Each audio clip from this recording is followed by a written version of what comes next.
నాకన్నా ముందు పెద్దవారు సుద్దాల అశోక్ తేజ గారు చాలా విషయాలు మాట్లాడారు సినిమా గురించి.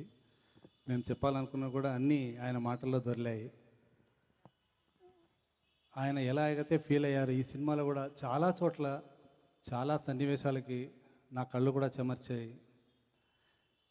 సినిమా చూసిన తర్వాత ఒక 4-5 రోజుల తర్వాత ఈ సూపర్ హిట్ టాక్ వచ్చినప్పుడు మళ్ళీ నా కళ్ళు చెమర్చాయి. శేఖర్ కమ్ముల గారికి చాలా గ్యాప్ తర్వాత ఇంత పెద్ద హిట్ లభించడం.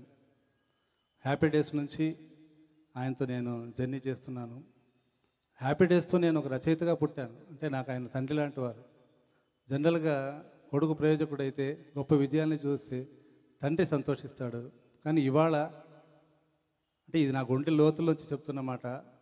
నాకు గీత రచయితగా ఇండస్ట్రీలో ఒక తండ్రిగా ఆయనకి ఇంత గొప్ప విజయం లభించడం నాకు ఎంతో సంతోషంగా ఉంది. అది మాటల్లో వర్ణించలేని ఒక అనుభూతి.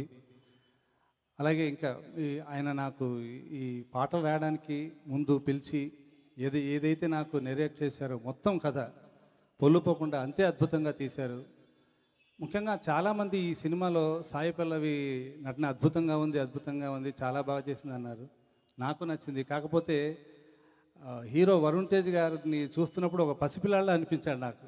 మొదటి నుంచి చివరి వరకు కూడా చాలా చోట్ల వాళ్ళ వదినతో బాధపడుతూ చెప్పడం, ఒక సీన్లో నిజంగా లిటరల్గా కన్నీళ్లు తెప్పిస్తాయి. నాకు నిద్ర రావట్లేదు వదిన అని చెప్తున్నప్పుడు నిజంగా అది అటువంటి పరిస్థితి ఎవరికీ రాకూడదు అనిపిస్తుంది.